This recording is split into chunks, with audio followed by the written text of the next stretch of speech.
આજે આપણે કોમ્યુનિકેશન વિશે અભ્યાસ કરવા જઈ રહ્યા છીએ. સૌપ્રથમ આપણે કોમ્યુનિકેશન એટલે શું એ સમજવું જોઈએ. તો કોમ્યુનિકેશન એટલે એ શા માટે ઉપયોગ થઈ શકે? કોમ્યુનિકેશન ક્યાં ક્યાં એનો ઉપયોગ થઈ શકે? તો કોમ્યુનિકેશન એ સોફ્ટ સ્કિલની અંદર, સ્પોકન ઇંગ્લિશની અંદર, કોમ્યુનિકેશન જોબ ઇન્ટરવ્યૂ માટે વગેરે માટે, અથવા તો જે આપણે બિઝનેસ કરીએ છીએ ત્યાં પણ કોમ્યુનિકેશન ખૂબ જ અસરકારક હોય છે. બીજું કે આપણા વ્યવસાયમાં એનો સંદર્ભ એ કે આપણી સ્ટડી થઈ ગઈ, આપણો વ્યવસાય થઈ ગયો. વ્યવસાય એટલે આપણું જે રોજબરોજનું અર્થોપાર્જન માટે કાર્ય કરીએ છીએ તે વગેરે માટે કોમ્યુનિકેશન એ ખૂબ જ જરૂરી પ્રક્રિયા છે. હવે કોમ્યુનિકેશન એટલે શું, આપણે તેની સરળ અને ટૂંકી ભાષામાં સમજીએ તો કોમ્યુનિકેશન એટલે સંવાદ અથવા વાતચીત કરવાની જે પ્રક્રિયા છે તેને આપણે કોમ્યુનિકેશન કહી શકીશું. તેની વ્યાખ્યા આપણે સમજીએ તો કોમ્યુનિકેશન એ માહિતી, વિચાર, ભાવનાઓ અથવા સંદેશા વ્યવહારની આપ-લે કરવાની પ્રક્રિયા છે. બે કે વધુ વ્યક્તિઓ વચ્ચે ભાષા, સંકેત, ચિહ્ન, લખાણ, અવાજ અથવા શરીર ભાષા દ્વારા આપણે જે કોમ્યુનિકેશન કરીએ છીએ તેને આપણે કોમ્યુનિકેશન કહીશું. હવે કોમ્યુનિકેશનના મુખ્ય જે તત્વો છે, એલિમેન્ટ્સ ઓફ કોમ્યુનિકેશન, એને આપણે વિગતવાર જોઈએ.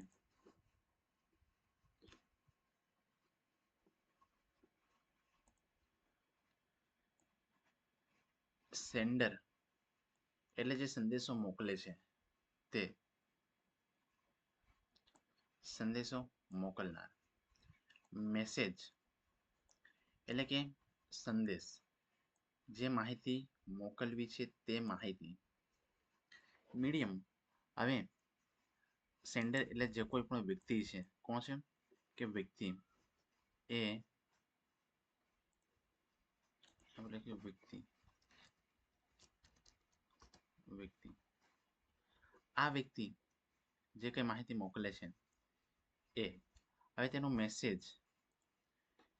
મેસેજ કે તે શું મેસેજ મોકલવા માંગે છે, તે મેસેજ પોતે હવે શેના દ્વારા મેસેજ મોકલાય છે, એટલે કે તેનું મીડિયમ શું છે. મીડિયમ અત્યારે ચેનલ, જેને આપણે ચેનલ પણ કહી શકીએ છીએ, જેને ગુજરાતીમાં માધ્યમ કહેવાય છે, જે વિવિધ હોઈ શકે છે. ભાષા તેનું માધ્યમ હોઈ શકે છે, ફોન તેનું માધ્યમ હોઈ શકે છે, ઈમેલ માધ્યમ હોઈ શકે છે, ટીવી માધ્યમ હોઈ શકે છે, જેસ્ચર માધ્યમ હોઈ શકે છે. ટીવી કઈ રીતે, તો વિવિધ પ્રોગ્રામ્સ આવે છે, આ પ્રોગ્રામ્સના માધ્યમે વિવિધ જે કાર્યક્રમો આવે છે એ કાર્યક્રમોને આધીન એની અંદર સમજાવટનો કોઈ વસ્તુ સમજાવી રહ્યા છે, કોઈ વસ્તુ લેક્ચર ચાલી રહ્યો છે, એ વસ્તુ આપણને સમજાવે છે, તો એના થકી જે મેસેજ મળે છે એ મેસેજ વ્યક્તિ ટીવી દ્વારા લે છે. તો આમ આ ટીવી એક મીડિયમ બને છે. બીજું છે કે રિસીવર, આ પ્રાપ્તકર્તા કોણ છે, તો જે સંદેશો મેળવનાર છે એ રિસીવર કહેવામાં આવે છે.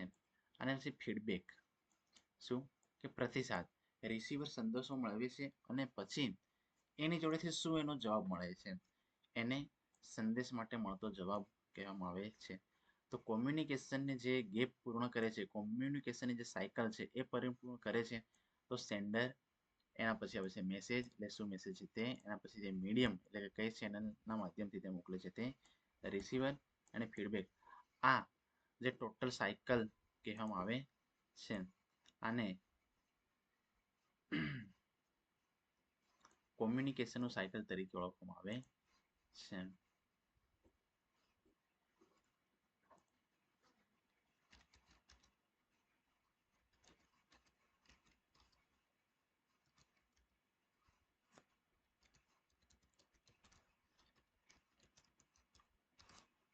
The cycle of communication.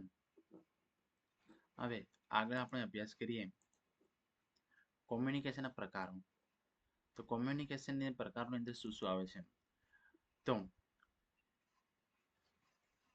પ્રકાર અને તેમનો અર્થ. વર્બલ કોમ્યુનિકેશન, એ વર્બલ કોમ્યુનિકેશન એટલે કયા કયા પ્રકારના કોમ્યુનિકેશન, કે બોલીને થતો સંવાદ છે, મુખ્ય દ્વારા બોલી શકાય અથવા જે ફોન પર બોલીને શકાય છે, અથવા તો લેક્ચર દરમિયાન જે ટીચર બોલે છે અને જે વિદ્યાર્થી સાંભળે છે તેને એક વર્બલ કોમ્યુનિકેશન કહી શકાય છે. નોન વર્બલ કોમ્યુનિકેશન, આ વર્બલ કોમ્યુનિકેશનની અંદર શું શું આવશે? તો શરીર ભાષા, હાવભાવ, જેને આપણે જેસ્ચર બી કહેવામાં આવે છે, શરીર ભાષાને પોસ્ચર કહેવામાં આવે છે, આંખોનો સંપર્ક એને મિમેસિસ, વિંગ અથવા બ્લિંક વગેરે આપણે કહી શકીશું. જે આંખોનો સંપર્ક છે એના દ્વારા નોન વર્બલ કોમ્યુનિકેશન કરી શકાય છે. અથવા તો આપણા જે શરીરની અંદર જે વિવિધ ક્રિયાઓ છે, હાથ જોડવા છે, કોઈને બાય બાય કરવી છે, એ પણ એક નોન વર્બલ કોમ્યુનિકેશનની અંદર આવી જાય છે. તો ત્યારબાદ આવે છે રિટન કોમ્યુનિકેશન. હવે રિટન કોમ્યુનિકેશન એ કઈ રીતે? તો લખાણ દ્વારા, જેમ કે ચિઠ્ઠી, email, message, text message, WhatsApp message વગેરે દ્વારા, અથવા તો ઇન્સ્ટાગ્રામ મેસેજ, ફેસબુક મેસેજ વગેરે દ્વારા જે લખી, ટ્વિટર વગેરે દ્વારા જે આપણે લખીને કોમ્યુનિકેટ કરીએ છીએ એને આપણે રિટન કોમ્યુનિકેશન તરીકે ઓળખીએ છીએ. Visual communication. વિઝ્યુઅલ કોમ્યુનિકેશન એટલે કે જે ચિત્રો દ્વારા આપણે જોઈએ છીએ. પછી ગ્રાફને જોઈને આપણે એનો તારીજો કાઢીએ છીએ. ઇમેજ છે, વિડીયો દ્વારા સંદેશ આપવો, તે આ બધું જે વિઝ્યુઅલ કોમ્યુનિકેશનની અંદર આવે છે. પછી જે બીજો ભાગ છે એના ભાગને આપણે કહીશું કે ઓડિયો વિઝ્યુઅલ કોમ્યુનિકેશન. શું કહીશું? કે ઓડિયો વિઝ્યુઅલ કોમ્યુનિકેશન.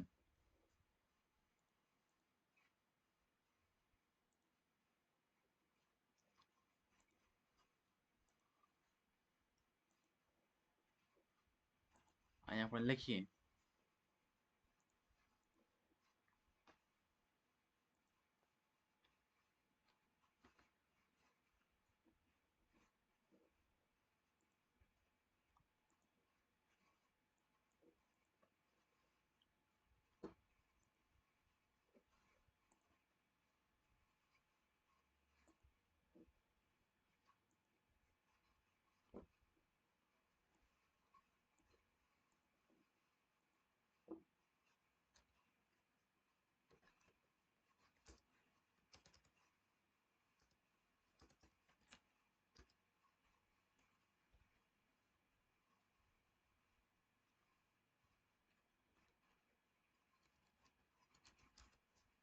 ઓડિયો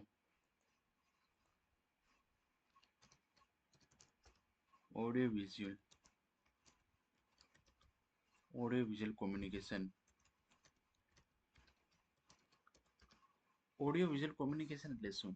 કે ઓડિયો વિઝ્યુઅલ કોમ્યુનિકેશનની અંદર આપણે ચિત્રનો પણ સમાવેશ થઈ જાય છે, વિડીયો કે જે ઇમેજ છે એનો પણ સમાવેશ થઈ જાય છે, પિક્ચર એનો પણ સમાવેશ થઈ જાય છે, અને સાથે સાથે જેનું સોંગ છે, જેનો અવાજ છે એનો પણ સમાવેશ થઈ જાય છે. હવે આપણે જોયું કે આ જે કોમ્યુનિકેશન છે એનું મહત્વ શું શું રહેલું છે. તો તેના મહત્વ વિશે આપણે નીચે જોઈએ. તો જે કોમ્યુનિકેશનનું મહત્વ છે એ આ પ્રમાણે છે.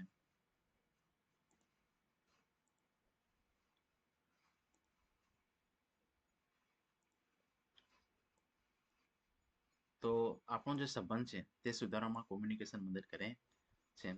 ત્યારબાદ ઘણી વખત આપણને એવું થાય છે કે આપણી ગેરસમજ પેદા થાય છે. એ ગેરસમજ દૂર કરવાનું પણ કામ આ કોમ્યુનિકેશન દ્વારા આપણે સુધારી શકીએ છીએ. કે વાત કરવાથી ઘણી બધી ગેરસમજો દૂર થતી હોય છે.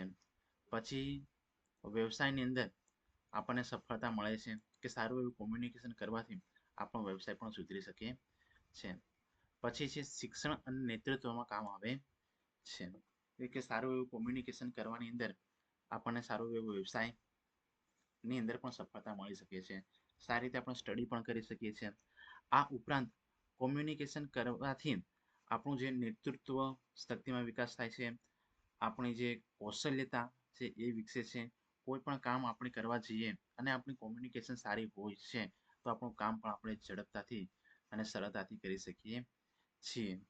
કોમ્યુનિકેશન એ જીવનની દરેક જગ્યાએ એ ઉપયોગ થતું હોય છે. એ આપણો સંબંધો સુધારી પણ શકે છે અને આપણા સંબંધો બગાડી પણ શકે છે. માટે જે કોમ્યુનિકેશન છે એ ખૂબ જ ઉપયોગી એક મીડિયમ જે જીવન જીવવાની તરફ માનવામાં આવે છે. તો સાથે જ આપણે અહીંયા આજનો વિડીયો કોમ્યુનિકેશન ઉપર સમાપ્ત કરીએ છીએ. Thank you.